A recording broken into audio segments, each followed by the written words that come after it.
Oh, hey, Adam. Nice to see you. Oh, hey, Alex. How you doing? And with that, No, welcome. I got more. Hang on. All right. Dune ruined this for me, okay? I've got plenty of these planned up. Did you catch it? Yeah, I did. Okay. I'll be Dune with the Dune jokes. I have plenty What, of what, other jokes and puns to use tonight. Just thought I'd spice things up a little bit. oh, boy. All right. With that, welcome to our cringeworthy episode of the Hey. 800s. Of the 800s, I am your co-host, Alex. You just heard from my lovely fellow co-host, Adam, and his puns, and a quick shout out to our tech guy, Alan, behind the scenes, making this all happen. Thank you, Alan. And with that, let's get right into our plugs. Yeah, if you joined us before the show started, you heard Feel Us First by Incompetech. That's our favorite piece of awesome Incompetech music. You should totally check out everything they have because they're awesome. That's incompetech.filmmusic.io. Excuse me. Also, check out our YouTube channel. The link is below the video. It's DM's Table at YouTube. There we post all these videos plus a bunch of other stuff like our podcast and some reviews and stuff. So check us out. There's some cool things there to soak in. Also, we do Patreon. If you want to vote on what book we do next, join us on Patreon. The link is also below the video. Tonight's vote is still ongoing, so if you want to vote on what we're going to read in a couple of sessions, then get on in there and join us on Patreon and vote away. And finally, what was the last? Audible. Yes, I am a big fan of audiobooks. Almost every book we do on this show, I listen to in audio format via Audible. You should check it out too. So go to dmstable.com/audible to get a free 1-month subscription and a 1 audiobook. With that, back over to you, Alex. Thank you, Adam. This week on the 800s, we will be discussing the award-winning and best-selling science fiction novel of all time, Dune, by Frank Herbert. In Herbert's novel, we find ourselves flung into a distant future in which humanity has created an interstellar feudal empire. With artificial intelligence resolutely outlawed for thousands of years, the empire now relies on the awakened power of the human mind to traverse the known universe. This can only be accomplished by the consumption of the most valuable substance known, the spice melange, found only on one planet, Arrakis, also known as Dune. And he who controls the spice controls the universe. Very, very chilling there, Alex. That was a good one. Well, thank you. Shout out to Frank Herbert for that last quote. If this is your first time joining us tonight, some quick ground rules for you, exactly how the 800s works. Alex and I are going to chit-chat back and forth about a topic or question. Where that topic or question comes from is up to you guys, the chatters. If you have something you want to discuss, pop it in the chat and we'll talk about it. Otherwise, we'll kind of pitch ideas amongst ourselves. We'll post it up on the video for you guys to see if you join in late. But for the most part, we're just going to talk about things and let the conversation go where it goes. All right. And our usual little disclaimers here. This is not intended to be a kids show. It is geared towards adults. We cover adult themes and such, and while we try not to swear too much, it does happen. Also, we are trying to create a fun and supportive community of where people can share their interests and do so without any fear of being, outcast or ridiculed or anything. So, simply put, be nice or fuck off. So pointed. This book was suggested by our very own Alan as well as Storm. Storm, hopefully you join us tonight. Looking forward on this good one to chat about. I'm sure this is going to be a long one tonight. barring technical difficulties. With that, let's jump right into the conversation. You can't hear me at all? You got a little quiet there, Adam. I was having the same issue, but I think we got you back for right now. All right. Well, hopefully that was just a momentary glitch. In and out. Yeah, it seems like when you leaned back, it was starting to get quieter. So just lean forward tonight. Got it. Yeah.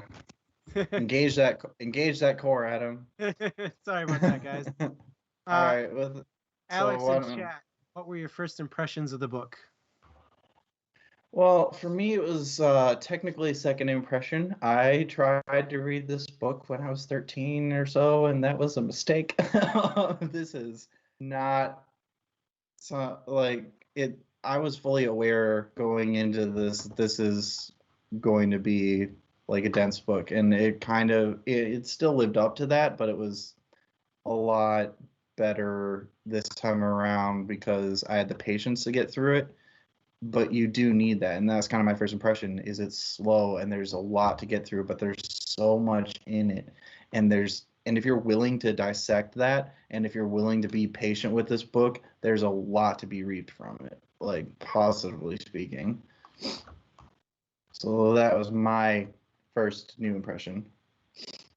Yeah, I definitely agree with that. The first time I read Dune was a long time ago, and I couldn't get over the slow nature of Dune. I still had kind of that same first impression of like, all right, let's get to the point here. We know we're going to Arrakis. Let's go. Come on.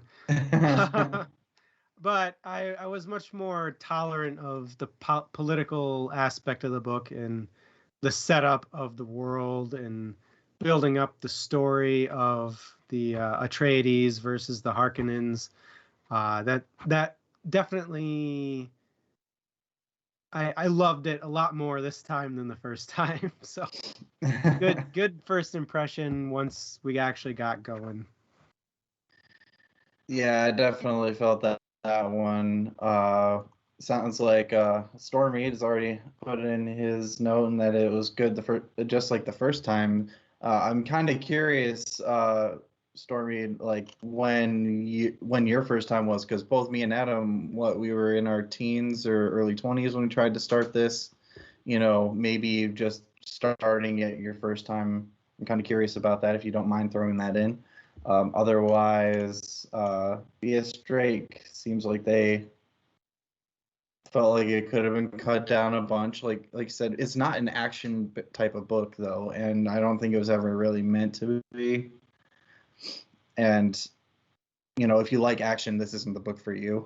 Because there's like maybe 3 or 4 scenes of action in the entire book, and they're surrounded by so much world building, political subterfuge and intrigue and lore that you just don't wind up with an action thriller. It's just not what it is. There's an adventure for sure, but this is pretty raw science fiction. Yeah, definitely. Right. This is I think early it's pretty clear, especially the age of Dune, that Dune was I forget the word, a path setter for sci-fi. Like Frank Herbert laid out exactly how sci-fi should be done, and his world building is on point. But I think we're a little spoiled by more modern stories that have kind of taken more of a fast-paced approach than what Dune did, however many years ago it was. 60 years. Yeah, thereabouts. I think a little bit shy. I think it was released in 66 or 7. But yeah, I completely agree. And to your note about there being like us being spoiled by today's current stories. One of the things today's current stories do is they're actually technically building off the world building of previous books. There's things that we just kind of accept because we've seen so much of it. But back in the 60s, when you wanted to bring up something really new, like that wasn't necessarily something that everybody had access to, knowing about things like how interplanetary travel works, multidimensional visions, quantum probabilities, things like that, things that we just know about because of education, access to the internet, and the proliferation of these types of stories. And like you said, Dune did a fantastic job of kind of laying out how do you world build something from the, like, literally from the smallest microorganism to the grandest, like, interdimensional concepts. And he did all of that in a single novel, which is impressive to me. But, you know, when you're trying to put that much into a book, it can be a bit slow, especially if you're not focusing on action, you know. Yeah. Well, let's talk about different races or different classes, kind of what Stormreed was saying. He said, love the different races. The Benny Jesuits were really cool. Paul invading their religion was perfect. What were your thoughts on the different factions at play on, what was it, Arrakis. Arrakis, yeah, sorry.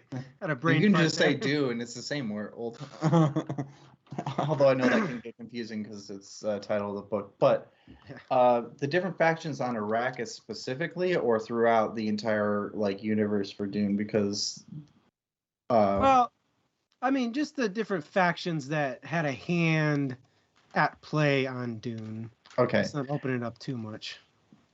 Okay. Well, I loved that it was a lot of it was built around an evolution, like the evolution of humanity, which is partially forced by the lack of computers and anything that could even remotely copy the human mind.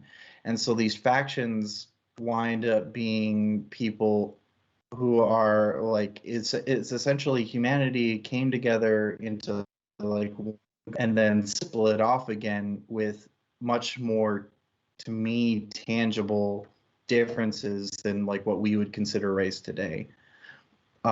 We get some of that with the people on Arrakis, the Fremen, who have, their biology has adapted to a whole new planet. You know, the extra quick coagulation, the fact that they don't, sweat as much or anything, and things like that.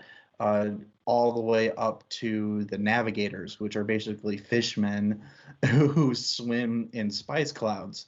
Like, it's insane to me, and I love that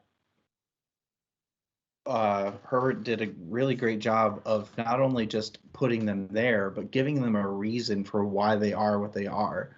Like the Bene Gesserit, you needed people to take over what is essentially surveillance today, like what AI does for surveillance. You needed the Menstat, so people who can compute, and they have their own faction. And then you have the ruling class, and it was really kind of cool to see each of them having a place where they fit, and it was practical but also understandable and relatable, like why they would exist. It wasn't just like there for the sake of being there or filling a plot point.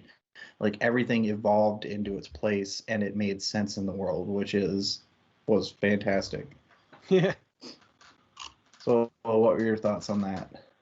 Yeah, I really dissected, like, the different feelings that each faction had for the other factions, right? You had the city folk, you had the Fremen, you had the people from other planets, which are different from the city folk. slightly in Fremen eyes. I really liked like the parts where Paul would be talking to the Fremen and he'd be like, "Oh yeah, I remember the rain," or "I remember going for a swim," or all that stuff where it's like, "Oh yeah, like water can be so plentiful that you can use it for leisure, or it just falls from the sky." Like the the idea that there's an entire group of people who don't experience that is something that is repeated in a lot of sci-fi stories after Dune that I think Dune really trailblazed for, to use I think Alan or V.S. Drake's terminology there. I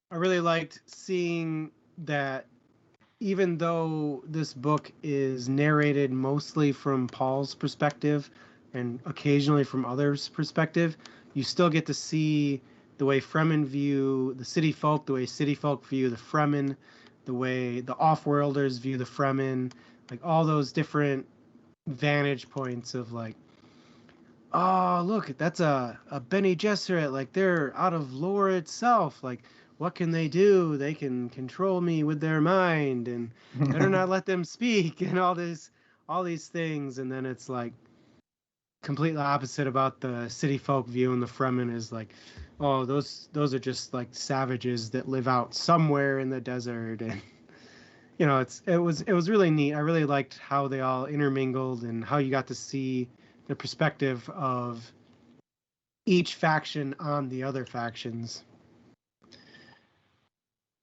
Yeah, he did a really good job of, like you said, really outlining the interactions between the different factions, and it was especially poignant to like making sure that they each had a place, because they not only had a place for themselves in the world, but they had a place for themselves in the world of all the other characters.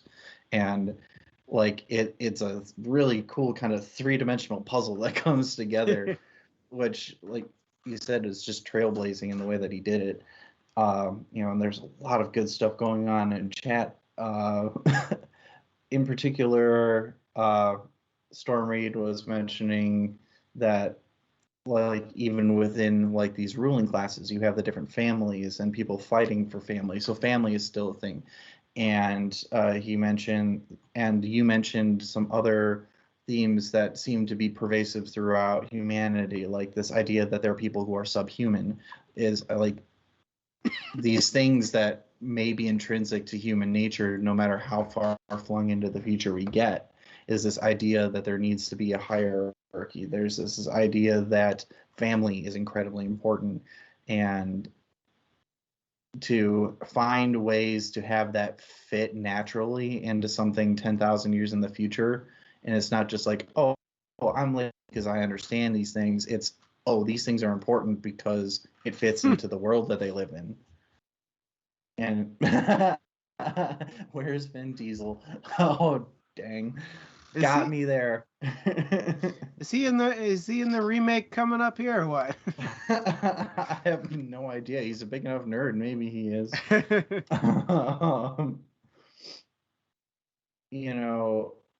And V.S. Drake mentioning that, like, even the Fremen are just a subsect of the Bene Gesserit.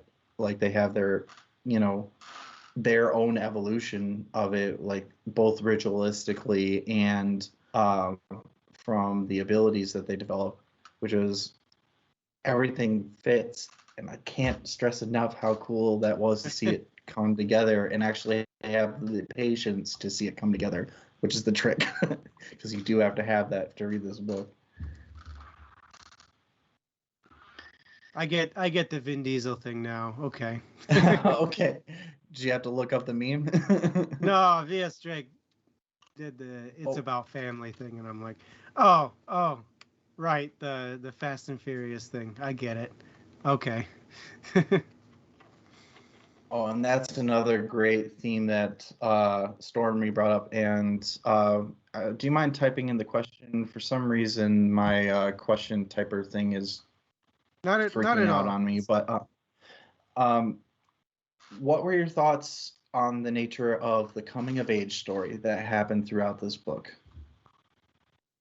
On Paul's coming of age? Yeah, Paul's coming of age story. And if you like, since you're typing it, I can start. But if you're ready, go ahead. I'm ready. Okay. So I enjoy coming of age stories. I don't know. It definitely like the Paul, the son of a duke, seemed pretty fleshed out. Like he seemed like he was already Paul, son of a duke, gonna be duke soon. Like Paul Atreides was well fleshed by the beginning of this book, and it felt like what really Paul needed to turn into was, Muad'Dib, right? Yeah. And I wish there was more about him as Paul Muad'Dib than what we got, right? He got to the Fremen. You get a little bit of him introducing himself to the Fremen, and then cut to he's the master of the Fremen, and he's gonna go kick some ass. And by the way, I'm taking over, so you got to deal with it. What I did find really interesting about his coming of age story was the backpedal from his father, the Duke, who put people before anything else, to Paul, who became kind of a guy who didn't mind throwing away life.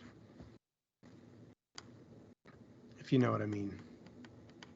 I'm not sure that I do. Like, I think I might, but do you mind clarifying? Near the end of the story, it's made clear that Paul is shaping an image for himself of ruthlessness. Mm-hmm. So the story about he takes his enemy's skin and makes war drums out of them, and at the very end of the book when he's like, I want to kill that guy, nobody else can kill him, I'm gonna kill him, stuff like that. It's clear that Paul's main objective is no longer sustaining life, it's more sustaining Fremen society. Mm-hmm.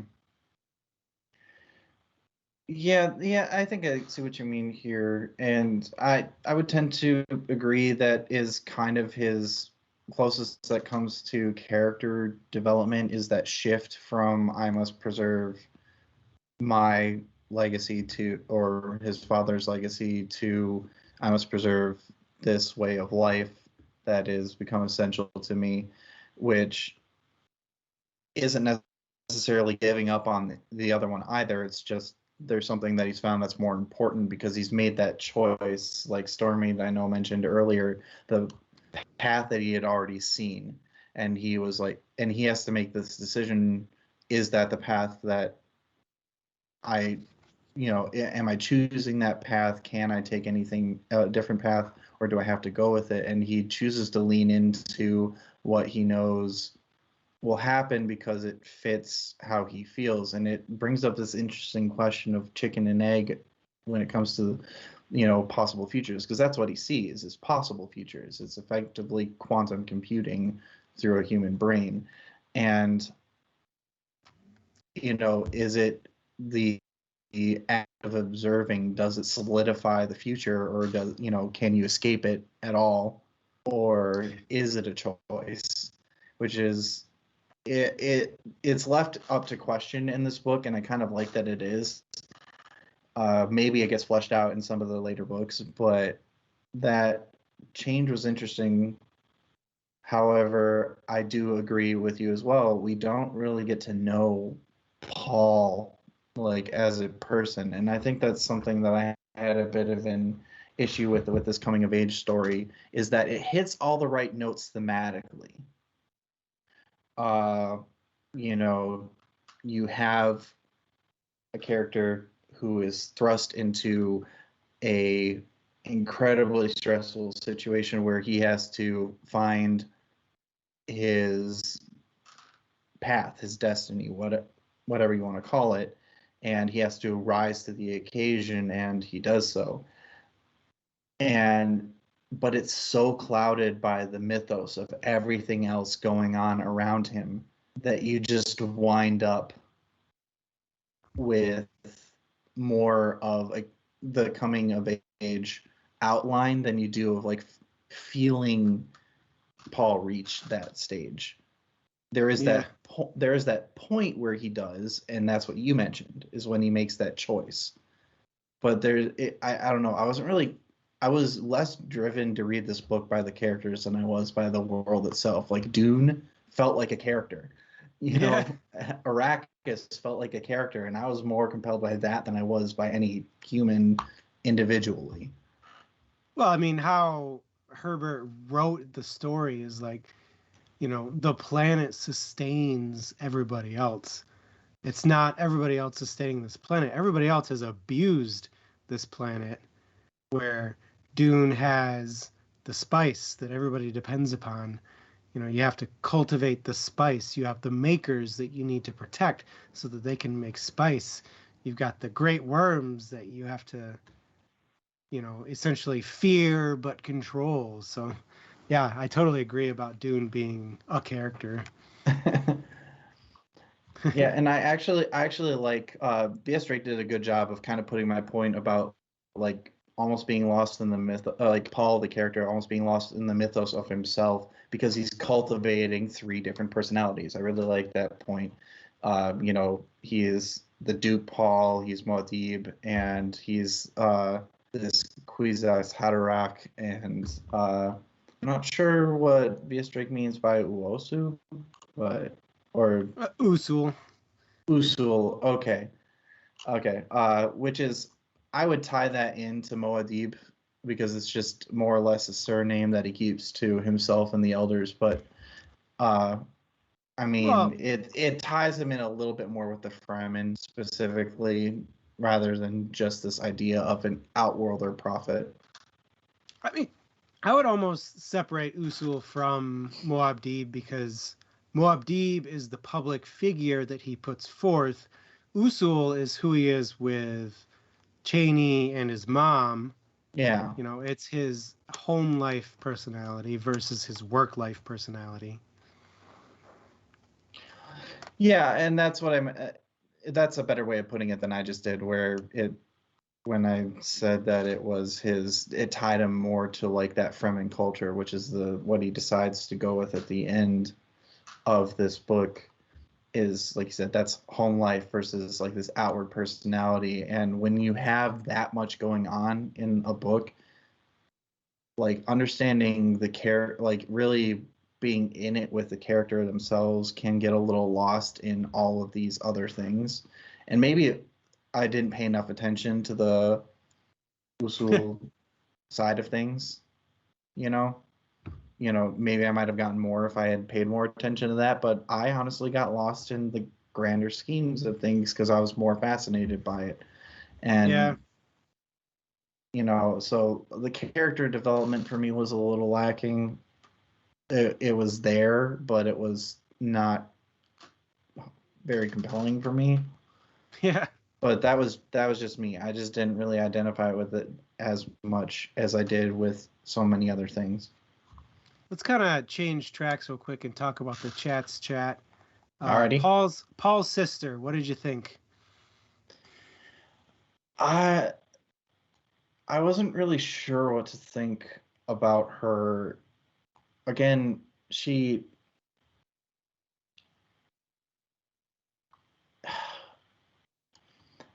I had trouble paying attention to her except in the context of like everything else going on. So like her, like as a character, again, like almost all the characters themselves more or less got lost. We know Baron Harkonnen's a dick. We know Paul's the savior. We know Chani's, the love interest in his mom is an incredible guiding figure. I think Stormy had mentioned earlier, like like all the things that she teaches Paul, and then some of his teachers are vaguely in there, but like none of the characters like real they felt more like plot points than most of the characters felt more like plot points than characters to me, and she kind of fit into that a little bit. I feel like there's more to explore. I just wasn't paying enough attention to her. And that's on me. But I don't know. She felt she felt a little lost in the shuffle until the very end when she basically gets dubbed an abomination, and I want to know more about that. But again, that made her feel like a plot point, because what I wanted to know is like, what's the abomination thing? I want to know more about how that works and how that came to be, and like, how did these people connect? So I started thinking about the mythos, not the character, and that is like where I would get lost with her. Yeah, I kind of viewed her as what did they call Paul's mother, like her station? The Fremen, or within the Bene Gesserit? Within the Benny Jesuit, like what she becomes. Balls. Like a mother figure or something. Yeah. Come on. Let's see here. I'm trying to remember. There's so many names and titles to remember in this book. It's insane, which is again another layer to get through to get to the characters. I think the Reverend Mother. There we go. Thank you, Stormy. So I viewed Paul's sister as less of a person and more of a Reverend Mother incarnate. So she was the Reverend Mother personality born into the world. She existed to be the ultimate Bene Gesserit and just got introduced a little too late. Well, luckily there's more books, so maybe we find out Yeah, I have not read any more books. I just read the first one. So I have not, but I've read some basic summaries, and there's some interesting plot points, but let's not get too far afield out into the future of this series.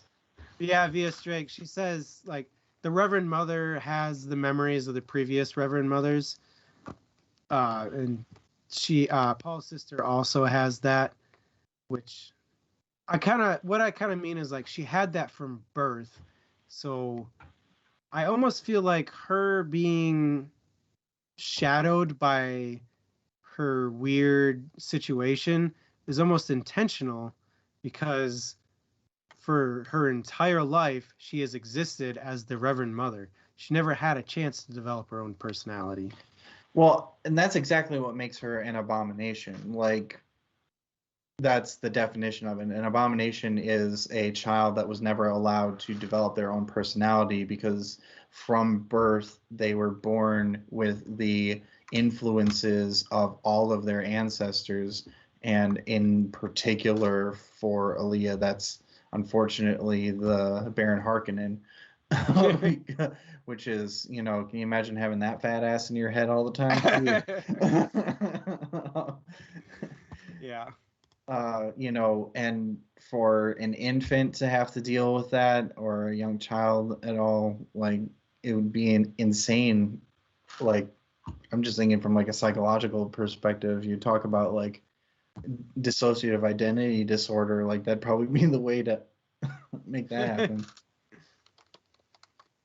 Let's shift topics. Let's talk about Paul's predictive powers. We kind of touched on it a little bit already, but I wanted to dig in a little bit more. So, what do you got to say about Paul's predictive powers? I was fascinated by the idea, and this goes beyond him as well, but he's the epitome of it, because his powers are just like everybody else's on, well, them on Spice, but he's them on Spice on Spice.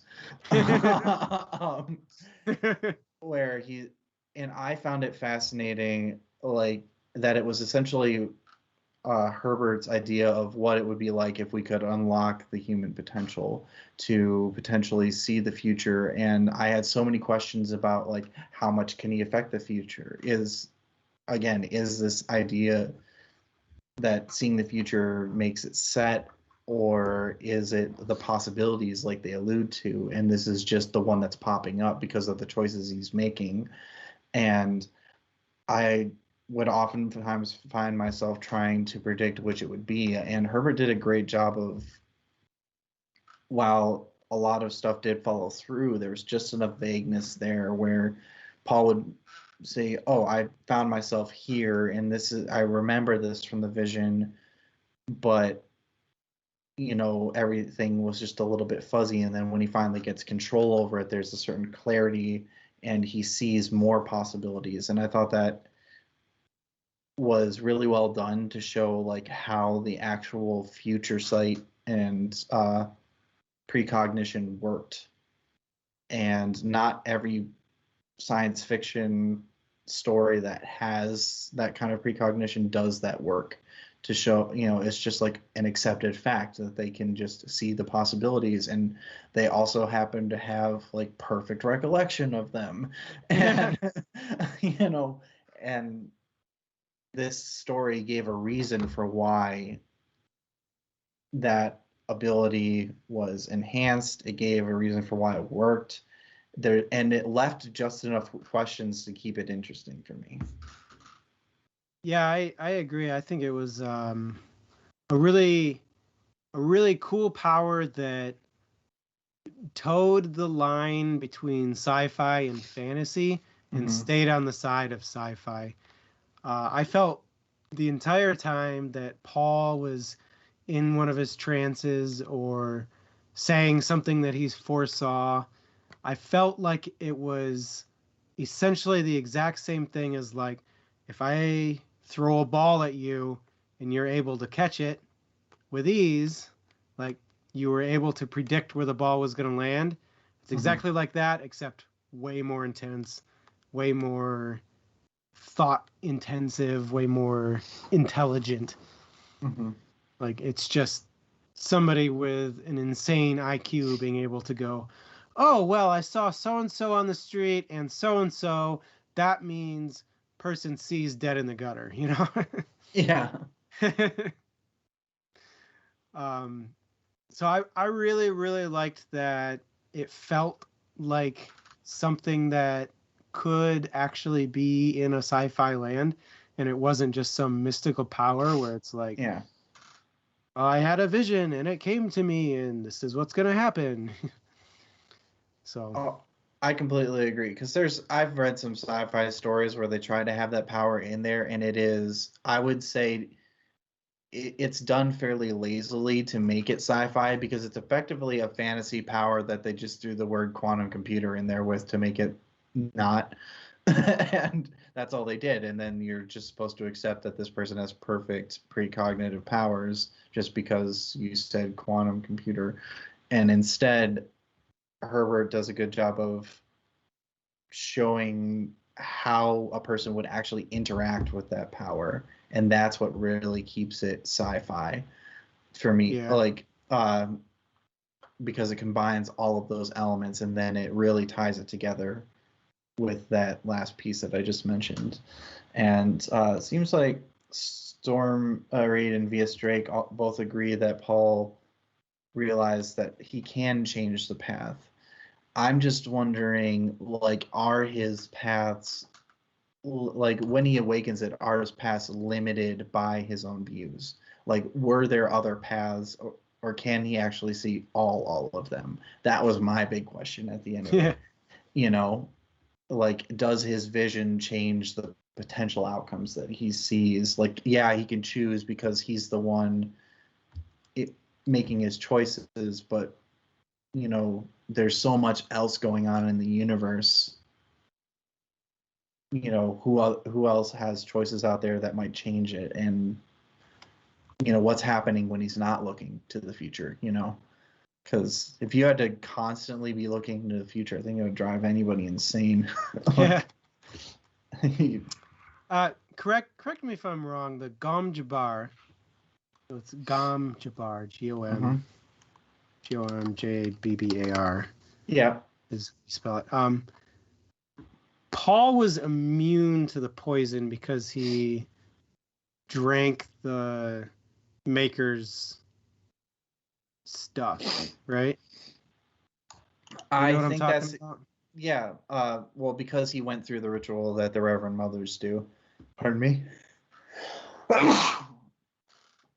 Excuse me. There might be another one coming. We'll see. But I would say that would make the most sense to me. And there it is. Okay. Sorry, I was spent today working out on a farm, so I've got some residual stuff up my nose. Bit of hay fever going on. Probably a little bit. I was throwing a fair amount of hay around. That would be my best guess. I didn't do too much thinking on that in particular. I think because I accepted that as the idea, because that he went through something that no male apparently is supposed to be able to go through, and you really don't see this being used against a Reverend Mother. Granted, there's only 3 of them in the entire story, but it makes sense given what we know about how poisons work. If you're poisoned with lower doses of something, you gain antibodies for it, and it would make sense that this would kind of fit that vein. Yeah, I thought that was kind of cool. The Gom Jabbar. Yeah, let me put it as an official chat thing. I liked that it was just an accepted thing that the noble houses all used it. Like they're all like, yeah, we just keep poison around in case we gotta kill another noble.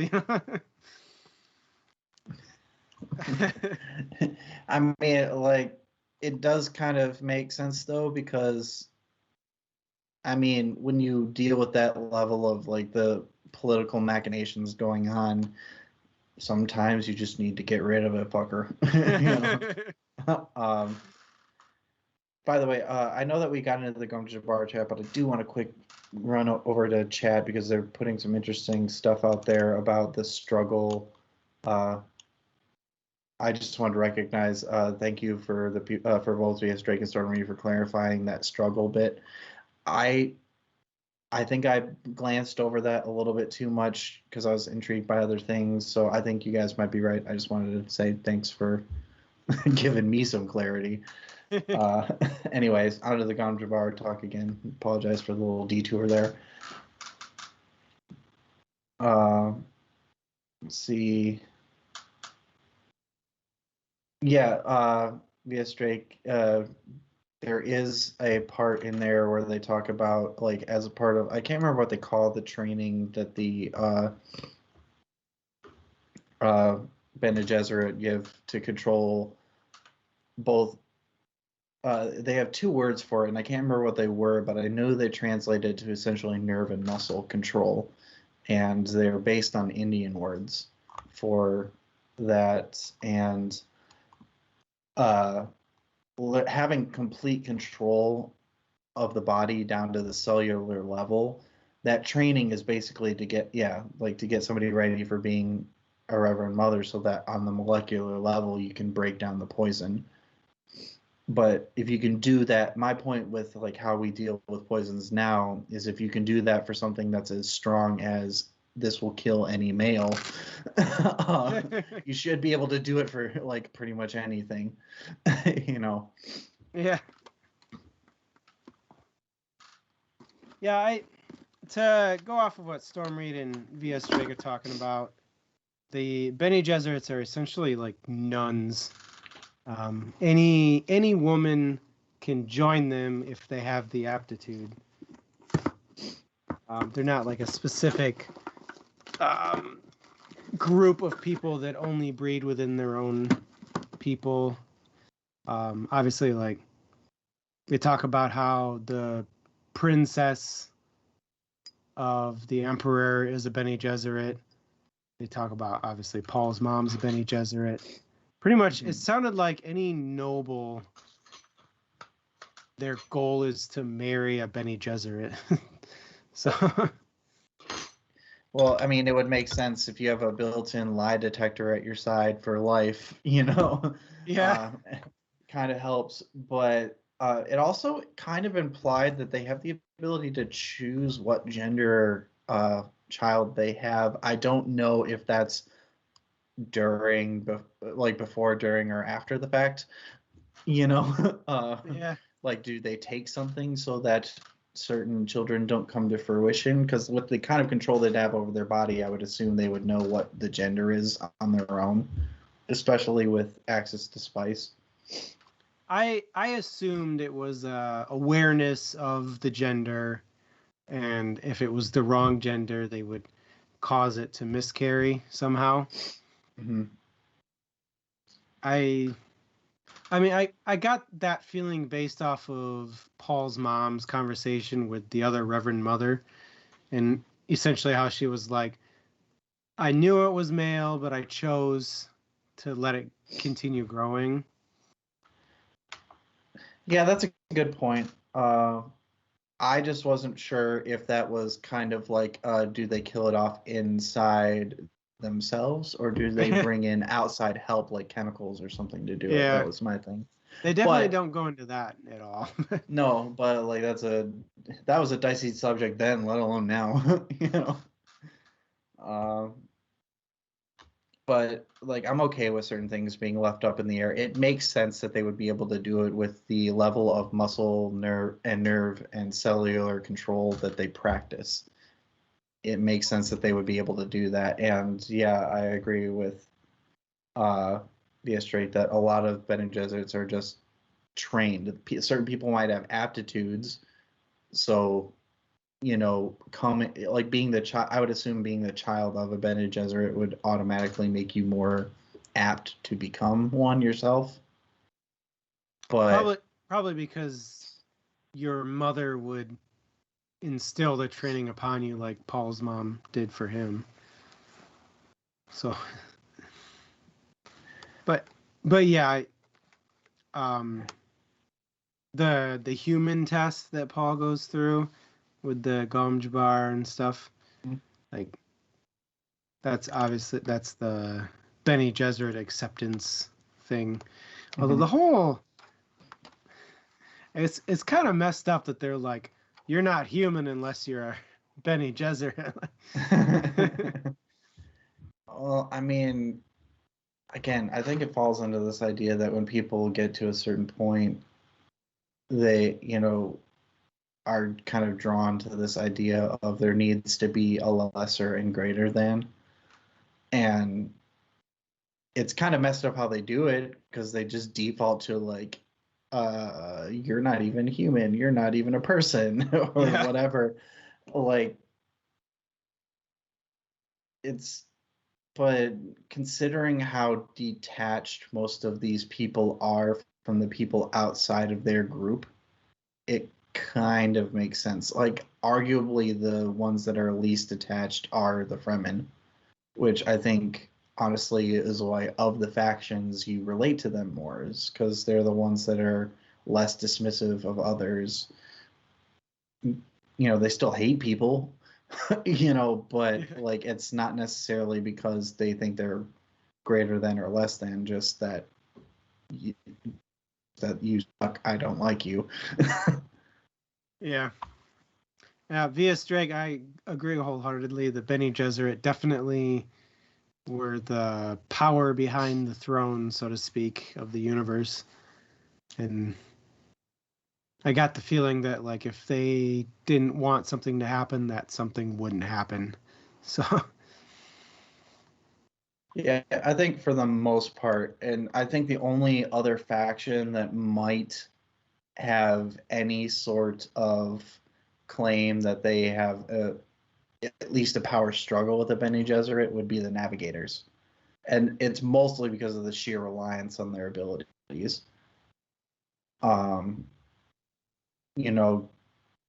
When they don't interact with the Bene Gesserit, and I wonder how much of that is like, we know that if we did interact with you, your power could potentially overwhelm us. And in that case, yeah, they probably do in some ways rule it. But at the same time, if you don't have these fish people, you don't have interstellar space travel anymore.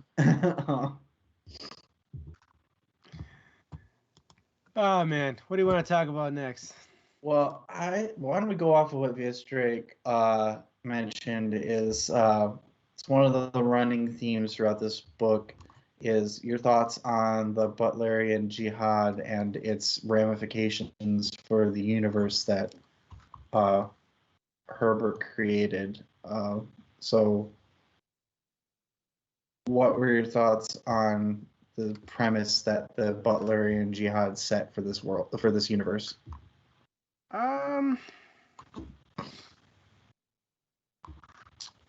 So the Butlerian Jihad is essentially like the revolt, right?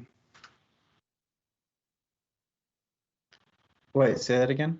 The revolt. Yes. Hang on, I'm reading about it. All right. You talk, I'll read. Honestly, I loved it because it set a premise that I think so many sci-fi writers are afraid to take, is this idea that computers are not the base of the science fiction.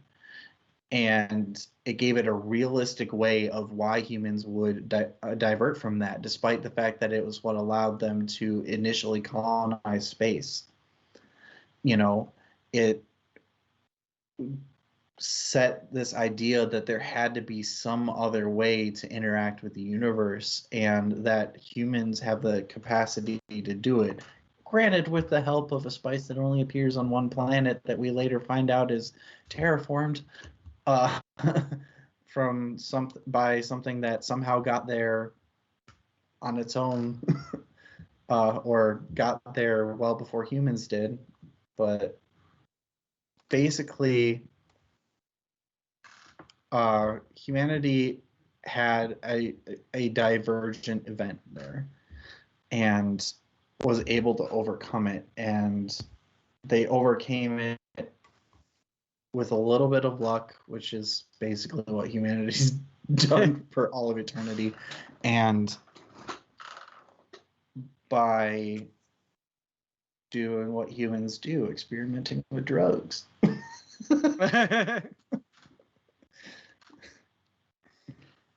Yeah, I definitely think it's an interesting plot device. I felt like it was more of a scene setter in Dune and less of a active agent, though.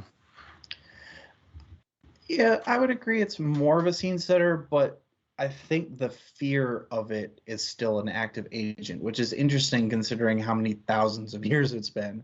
Like, think about how big that event would have to be to echo throughout, a time that is essentially as long as humanity has existed to this point,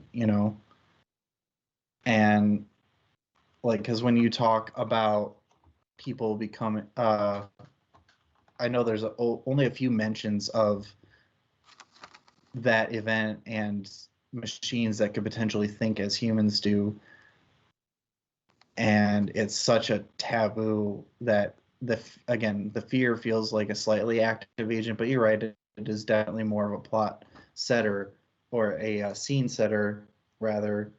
But I really liked it as a scene setter because it's so unique and it opens up a very unique world too. And I think Herbert took a great risk there and was well rewarded. Yeah. And well, we're the ones that are well rewarded for it. Yeah, I'd say especially for a sci-fi novel, that's definitely something that most sci-fi novels steer away from more than what Dune does. I'd say you see it more in like apocalypse type settings, which obviously Dune isn't really apocalypse. It's more old universe setting. Mm-hmm. So yeah, it's definitely a cool plot device for pulling into the future with thoughts of the past. Mm-hmm. And how would society look like if AI didn't exist? Yeah. Well, I mean, luckily humans found a way, because I think without that, this universe doesn't exist. And luckily somebody put the worms on well, they technically put the plankton things on Arrakis, but sorry, I'm going through some of the chat here, Yeah. and no, I just really like the chat, what's going on there. Good point, vs. Drake, though, specifically on the jihad. Made the concept of subhuman is maybe human. Maybe they've evolved their idea of what human is, because human isn't. Human is only what is full potential. I would argue the opposite, but like that seems to be what they've accepted, because they wanted to be the. You're only human if you've reached this top level potential. It kind of seems to be the idea that they're going for there. And yes, it does. I agree with VS Drake that it was the way with which the Benny Jesuits conduct their, VS Drake said genome manipulation, but like I would say just cellular manipulation in general. Because it goes beyond just the breeding of nobles, but it definitely did set up a structure. And if you're the one who gets to set up a structure, it's a lot easier for you to manipulate and control it. Yeah, that's definitely true. What do you think about the kind of diving back a bit into the book more plot-wise, the feud between the Harkenins and the Atreides? Yeah, what do you think about that?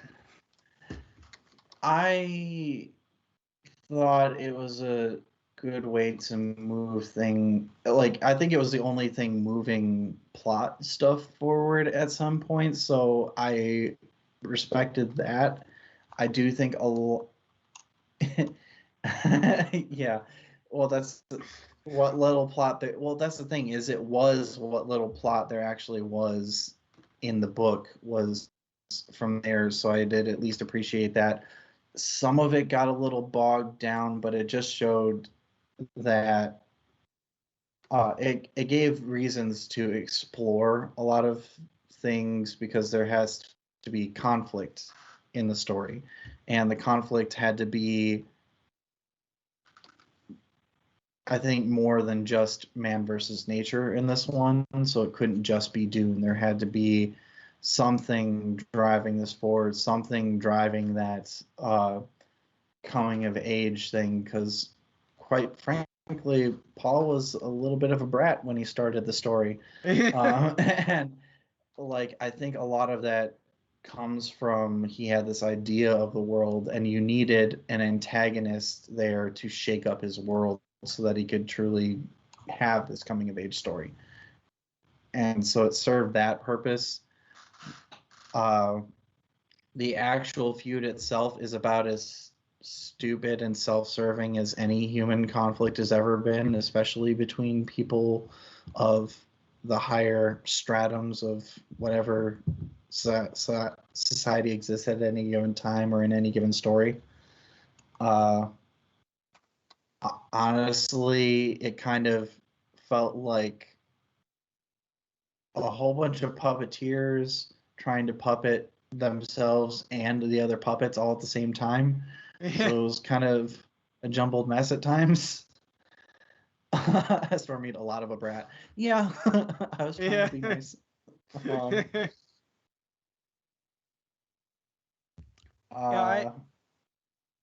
I kind of agree with what you're saying about, like,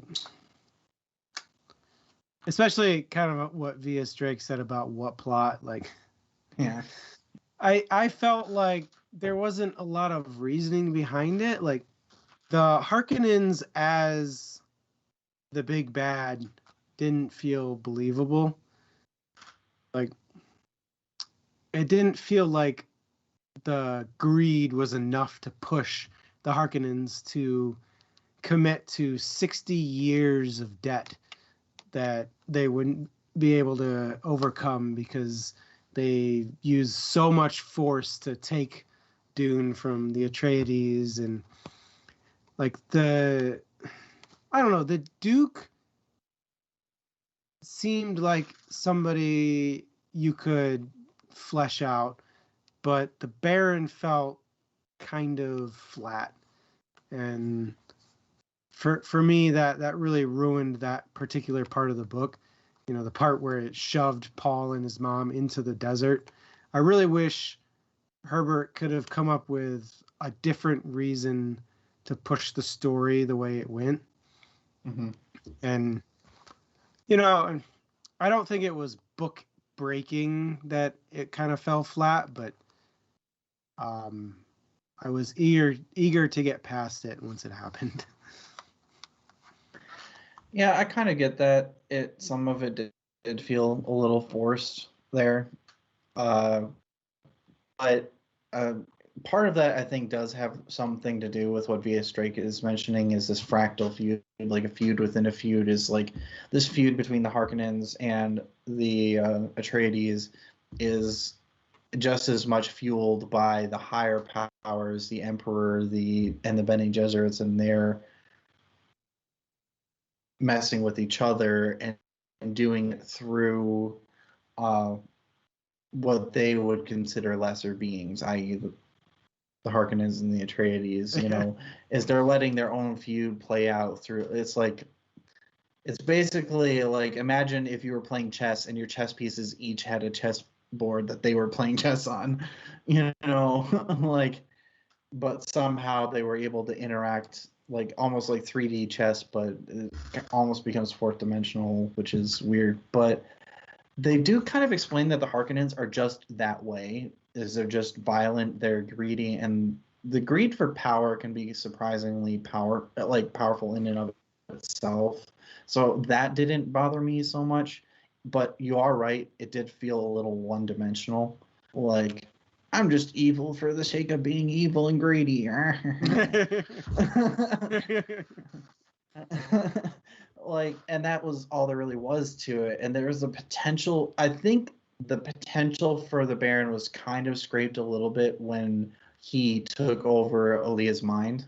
Like, when he came back and, like, was, you know, he was that primary spirit that of the ancestors that took over her. And yeah, V.S. Drake, I'm pretty sure they did mention that it was kind of genetics, and that again is a manipulation from what we can infer by the Bene Gesserit, at least to some degree. You know, maybe not entirely, but to an extent. And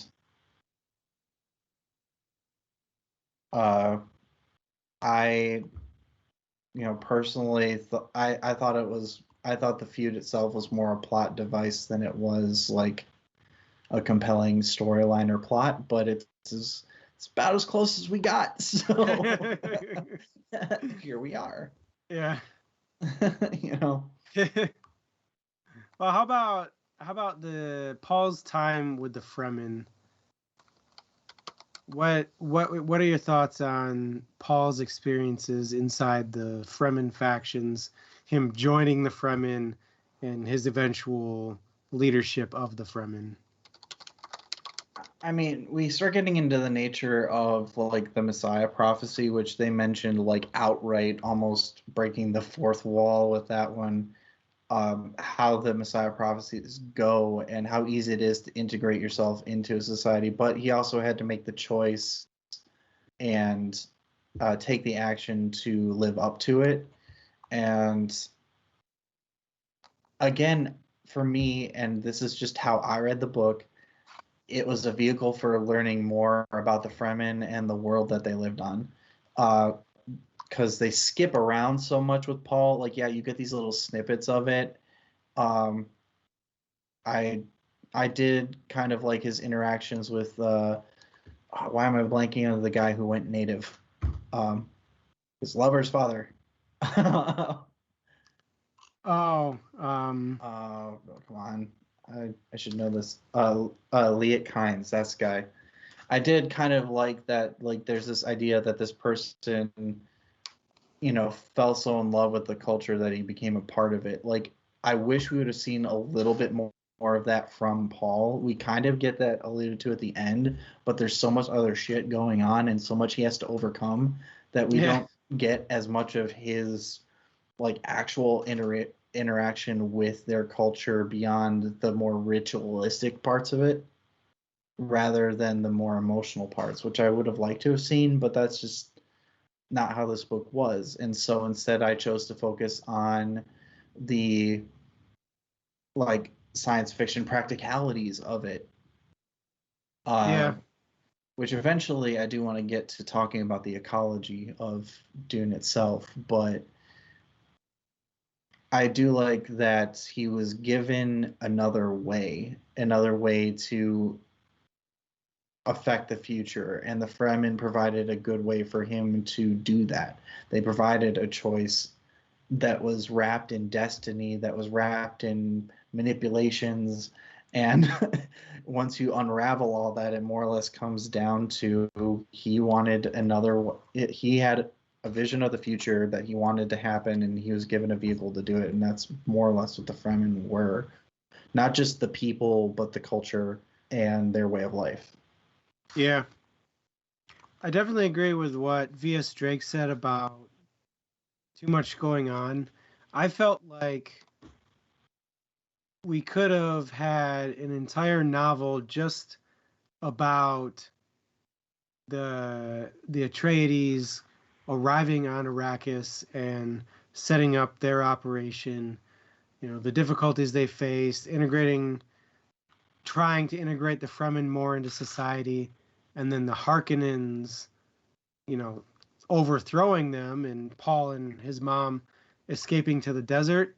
I thought that would have been a great spot to end book one, and then and then continue on. Like, I felt like he could have had a Dune-sized book in just that first part, and then another Dune-sized book in the rest of the book. But I absolutely agree there, like 100%. My big gripe about Paul's time with the Fremen is that it skipped over the most crucial part, which is when he actually integrates with them. Yeah. When it goes right from introductions to he's the leader. So I would have. Sorry, go ahead. There's just very little in between. I was just agreeing with you. Yeah, I would have loved to see more about their society with how they cope with a lack of water, even though they're storing it up, which obviously would make things even harder if they're storing water up and they already don't have enough to survive. I would have loved to see more about the area in the south and how they're trying to turn the planet green. I would have loved to see more intricate details about the smallest glimpse we get to see about family life with the Fremen, where Paul assumes the guy's family who he kills. Like that's something that I've never seen a book talk about. Like, oh yeah, like they're yours. Like here's this group of people. They're your family now. There was a lot I've heard of which was explored.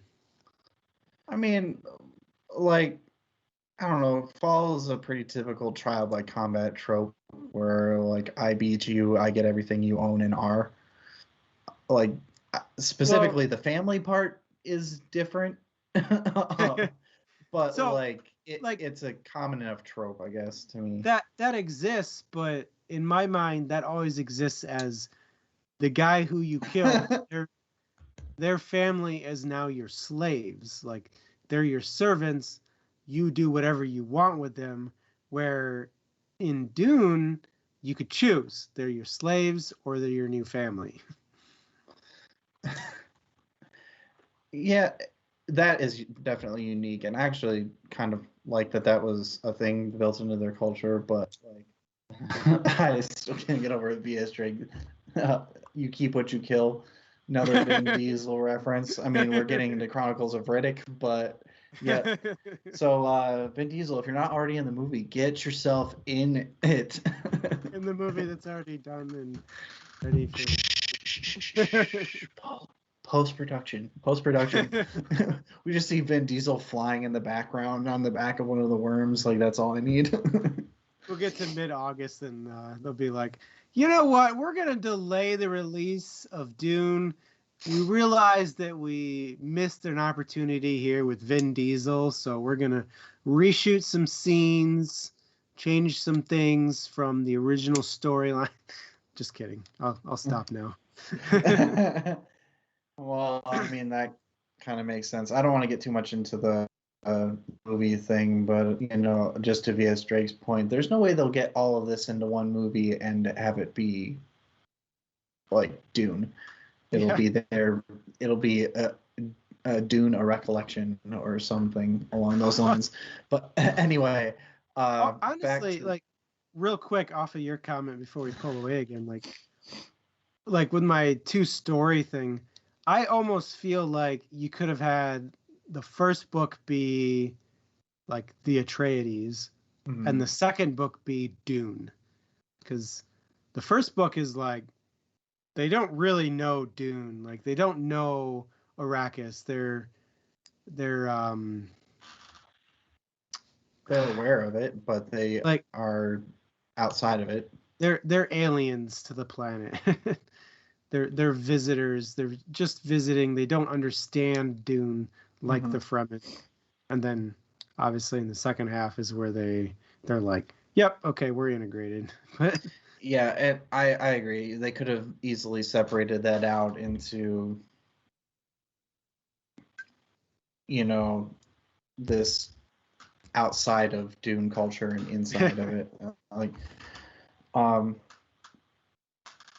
But I would like to talk about next. What were your thoughts on the ecosystem that Herbert built for Dune, like the ecology of Arrakis? Yeah, I think it's an interesting to start things kind of in the middle here. It's an interesting concept about how like the Fremen talk about wanting to turn the planet green, and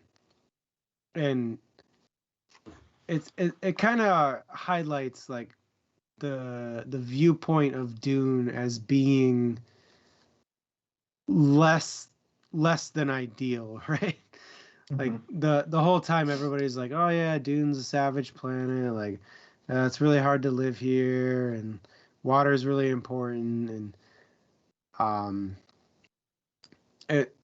it's kind of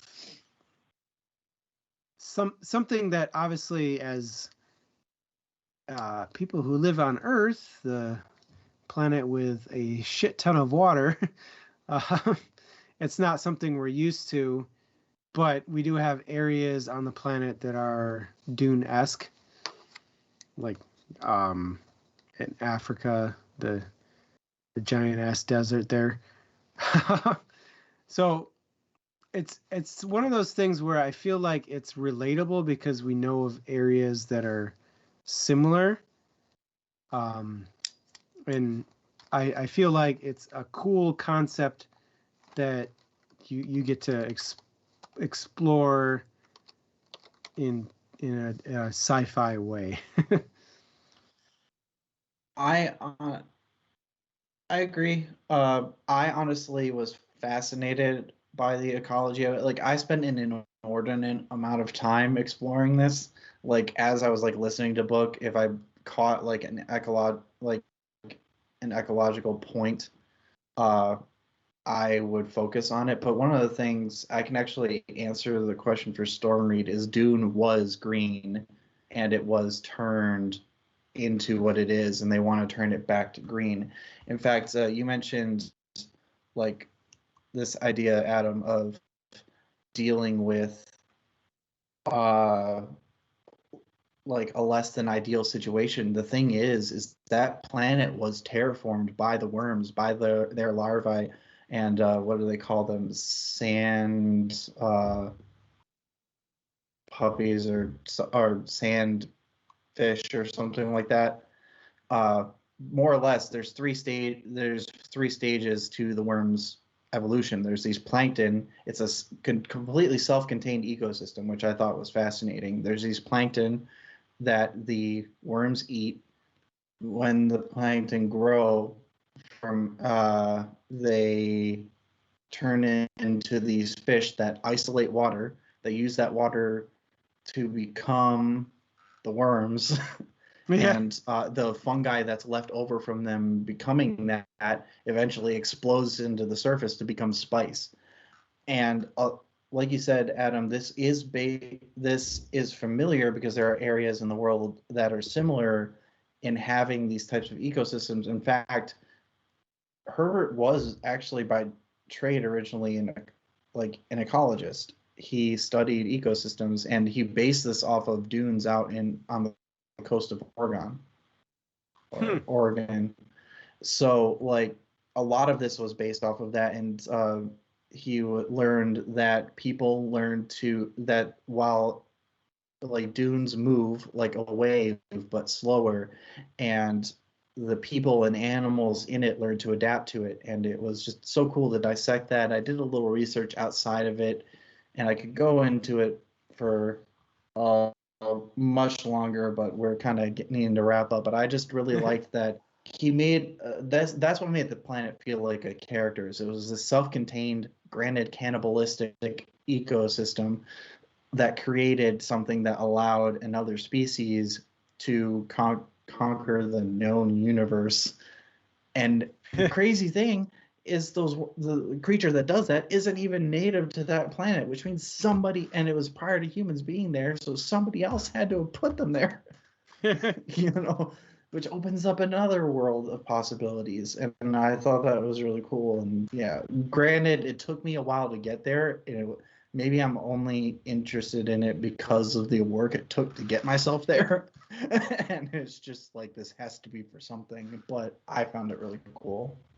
So is there a tie-in here between the way Dune is in the setting of Dune and humans' greed ruining everything? I think there is an element of that in that on its own, Dune creates the most powerful substance known to humanity, and it does it naturally, and it is its own perfect cycle.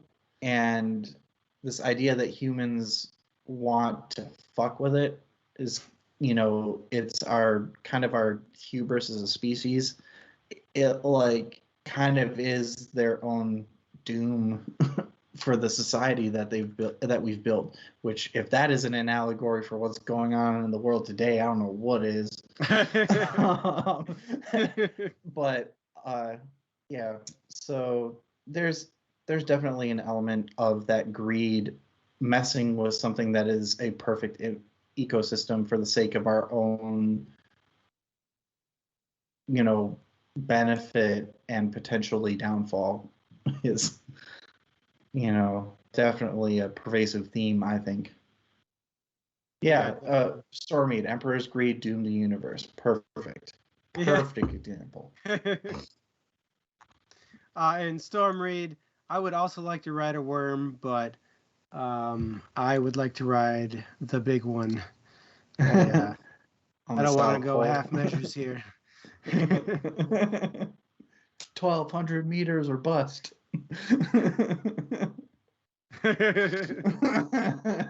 Listen, VS Drake. I know we said this isn't a kid's show, but come on.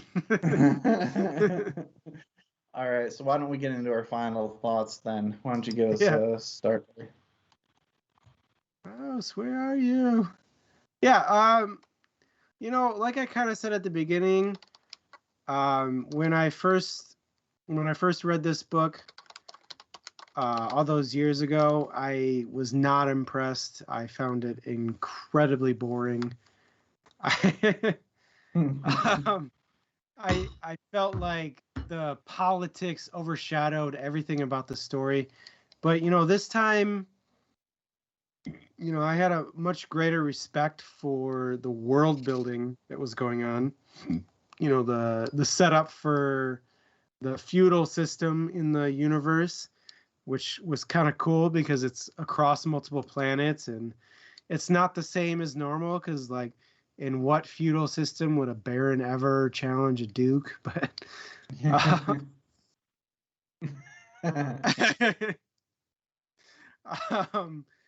I I thoroughly enjoyed it this time around.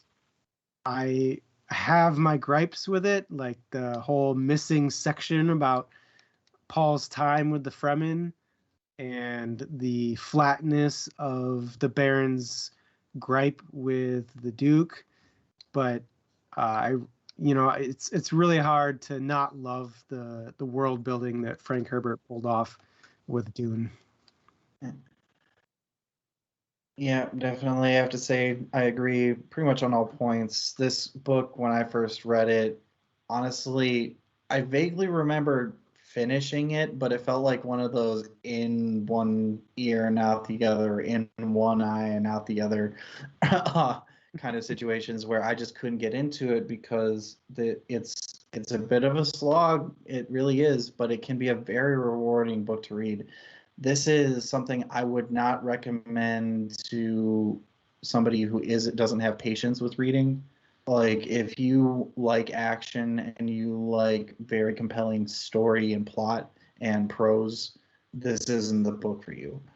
But if you like getting into the nitty-gritty of world building, if you like having a payoff for time invested in a book, and you're willing, and if you like political intrigue, certainly this is the book for you. Like, think Game of Thrones without the dragons or battles for the most part.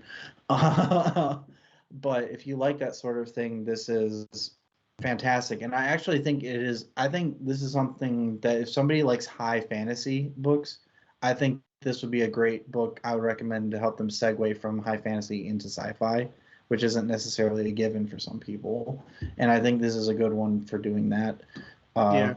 I definitely enjoyed it. It was a bit tough to get through in the beginning, but like as the book progressed, I found it much more worthwhile, and I can definitely see why it is currently the best-selling sci-fi novel of all time.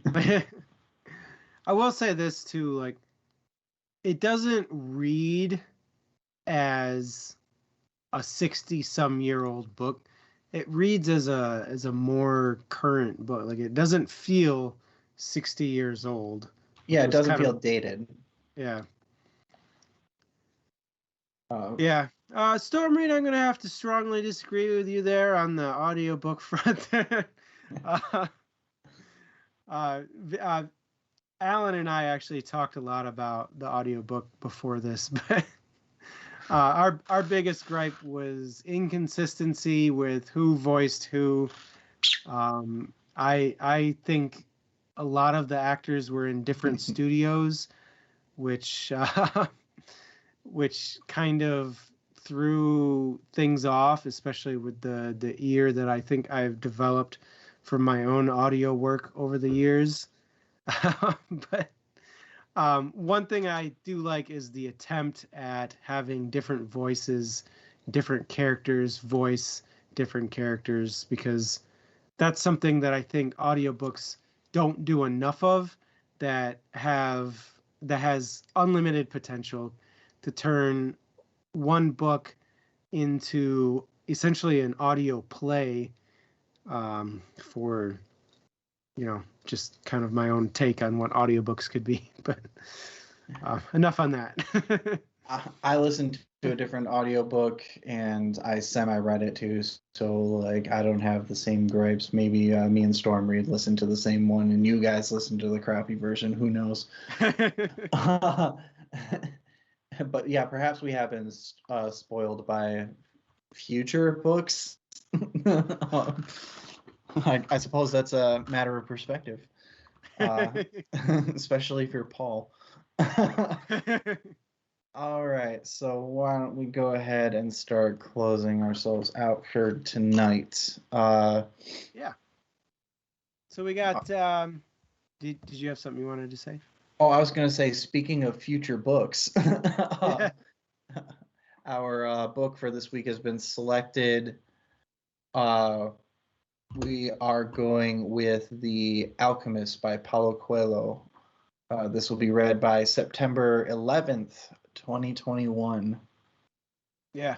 So just to clarify, our next book is Foundry Side by Robert Bennett for August 14th. And then after that is The Alchemist by Paulo Coelho for September 11th, 2021.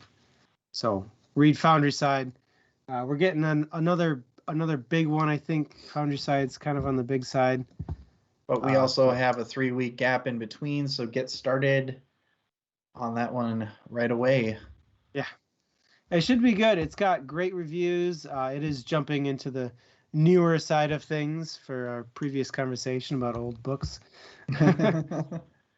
But I've heard great things. I haven't personally read Foundry Side, but I'm excited. Same with The Alchemist. A little older on that one, but I also haven't read The Alchemist, and I'm very excited that made it on here. So looking forward to both of these books coming up. Having read The Alchemist before, it's a pretty easy read, so it'll be a nice little palate cleanser after reading something as big as Foundry Side and Dune twice in a row. So, yeah. And thank you, by the way, Adam, for clarifying on the books. I meant like our next book that we voted on, not the next one to read. So, yes, Storm Reed, you can breathe easy. You have the right book. All right. So why don't we do our closing plugs then? Yeah. So if you want to find out more information about what we do at the 800s or anything else that we do, go to dmstable.com. That's also where you can find all the links that I'm about to mention, as well as any sort of information that you could ever want on DM's Table. dmstable.com. We also have a YouTube channel. Link is below the video or on dmstable.com. And Patreon. Patreon is how... What, you can see my shirt? Oh, you just noticed it. This is Datalorian, yeah. The Patreon link is also below the video. That's how we survive. Believe it or not, it does cost money to do what we do here. Not a lot, but more than we currently make. So join us on Patreon and help us keep the lights on. Facebook and Twitter are our main socials. So Facebook is at the DM's Table. Twitter is at DM's Table. We post about the books all the time on there, and we'd love to interact with you. So hit us up with a follow or whatever it's called for the newfangled things on Facebook and Twitter. And if you really want to get up close and personal with us, we have a Discord channel. You can hit us up on one of our socials to get the link.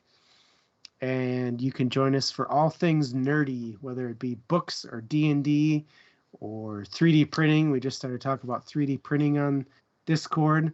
So we talk about tons of nerdy things. You should join us. And if you have something you want to add to that conversation, get in with us and we can definitely put that up there.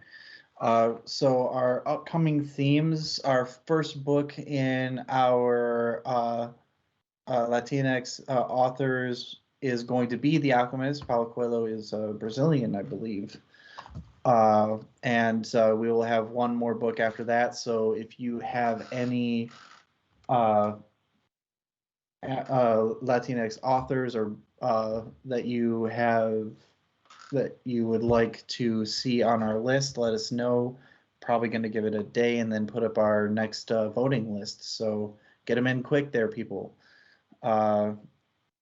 And then after that, I think we're going to be returning to our original formula. Once the fall has started to roll around, we'll be coming up on October. And, maybe we can hint at some horror stories out there, especially for Halloween times. But other than that, next thing would be coming up on our year anniversary. Kind of crazy to think about. It's only a couple months out. So it seems crazy that we started this almost a year ago, and I'm definitely not tired of it. I'm glad we've been doing it. So Cake day. Yeah, Unfortunately, we'll have to come up with something special to do for our year. Well, close to year. Yeah, we'll have to do it. We'll have to do it a little bit off, like maybe I think the session after, because I think the actual first session that we have afterwards, I'm actually going to be out of town. I will be in Texas, I believe. I can't believe you're gonna miss our birthday. I'm sorry. But we will keep you posted on that. But with that, thank you everybody for joining us. We always appreciate you being here. Chat was great today for a great book. Yeah, it was really great. Thanks for joining us, guys. I enjoyed all the topics that we pulled from chat tonight. So thanks for all your feedback. And I think with that, we're pretty much wrapped up and ready to be Dune for the night. Had to get one more in. Couldn't resist.